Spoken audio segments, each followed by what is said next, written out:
اور یہ زبان ہے ہی بہت شیریں اور لطیف کہ جو بھی سنتا ہے وہ اس کا شوقین اور اس کا مرید ہو جاتا ہے۔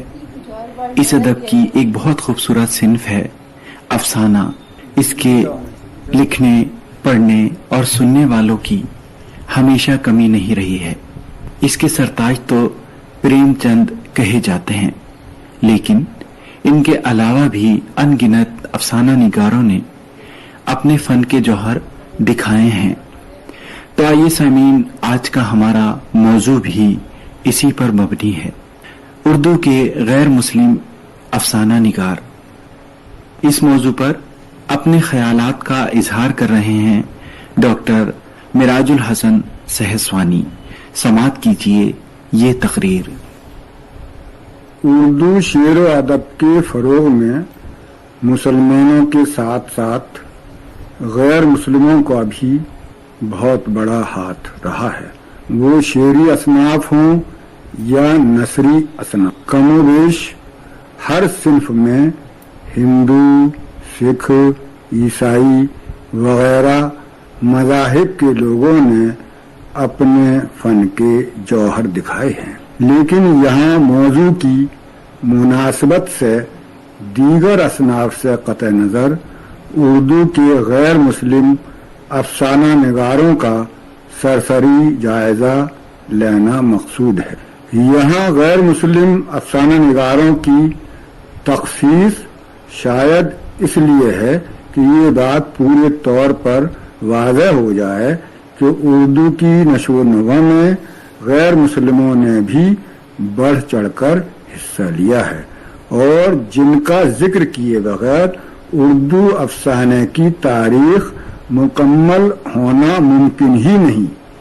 مزید یہ کہ اردو کسی مخصوص مذہب، فرقے یا ملت کی زبان نہیں بلکہ خالص ہندوستانی زبان ہے، جو سارے مذاہب کے ماننے والوں کا مشترکہ قومی ورثہ اور ان کی صدیوں پرانی عظیم تہذیبی روایات کی آئینے دار، اور جس کے سیکولر کردار کو کسی تعصب، تنگ نظری یا سیاسی مقاصد کے حصول کے لیے نشانہ نہیں بنایا جا سکتا۔ 20ویں صدی کے اوائل ہی سے اردو افسانے کا آغاز ہوا، اور متفقہ طور پر منشی پریم چند کو اردو کا پہلا باقاعدہ افسانہ نگار تسلیم کیا گیا۔ اگرچہ پریم چند نے اپنے ادبی سفر کا آغاز ناول سے کیا، تاہم ان کا ہی افسانہ دنیا کا انمول رتن اردو کا اولین افسانہ قرار پایا، جو 1907 میں منظر عام پر آیا۔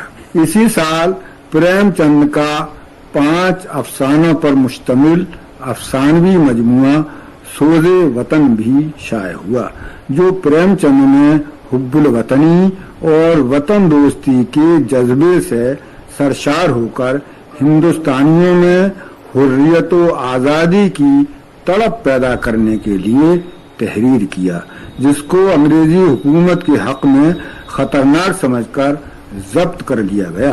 ان کے افسانوی مجموعوں میں شامل قاتل کی ماں، آشیاں برباد، دودھ کی قیمت، عیدگاہ، پنچایت، مندر مسجد، نمک کا داروغہ، روشنی اور کفن افسانہ نگاری کے فن کو نئی معنویت سے آشنا کرتے ہیں۔ ان کی کم و بیش ہر تخلیق میں ہندوستان اور ہندوستانیت ان کے سینے میں دل کی طرح دھڑکتا محسوس ہوتا ہے۔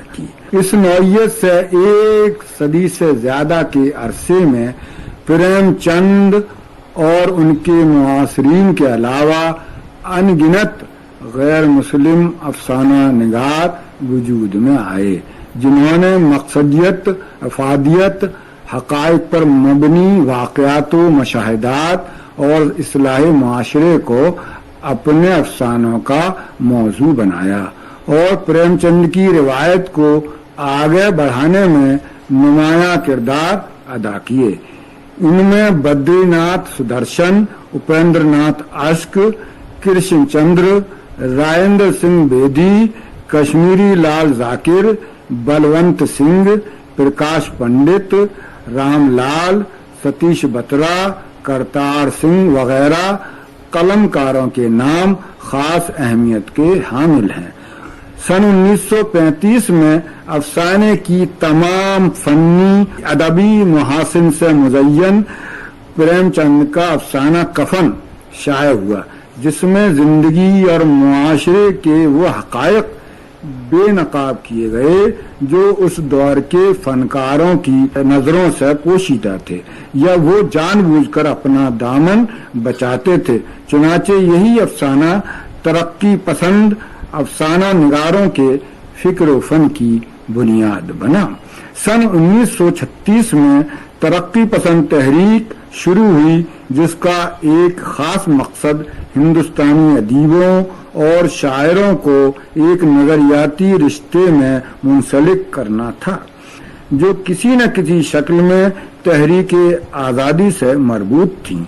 इस तहरीक ने मुख्तलिफ असनाफ अदब बिलखुसूस उर्दू अफसाने को शिद्दत से मुतासिर किया। मुआशी मसाइल, इश्तराकियत, नाबराबरी, जिनसी नाआसूदगी, तबकाती कशमकश और इस्तेसाली निज़ाम जैसे मौज़ूआत तरक्की पसंद अफसाना निगारों की फिक्र का मौजू बने, जिनके फरोग में गैर मुस्लिम अफसाना निगारों ने नुमायां किरदार अदा किया। सन 1936 से 1955 तक का दौर उर्दू अफसाने का अहद ज़र्री कहलाता है, जिसमें डॉक्टर मलिक राज आनंद, देवेंद्र सत्यार्थी, प्रेम नाथ परदेसी, उपेंद्र नाथ अश्क, कृष्ण चंद्र, बलवंत सिंह, राजेंद्र सिंह बेदी, कश्मीरी लाल जाकिर और रामलाल वगैरह गैर मुस्लिम अफसाना निगारों ने बेहतरीन अफसाने तख्लीक किए। सन 1955 से सन 1980 के आसपास चौथाई सदी में अलामती और तजरीदी अफसाने लिखे गए, जिनको जदीद अफसानों का नाम दिया गया। इन अफसानों में मकसदियत व इफादियत का फुकदान और फर्द को जमात पर फौकियत का रुझान गालिब नजर आता है।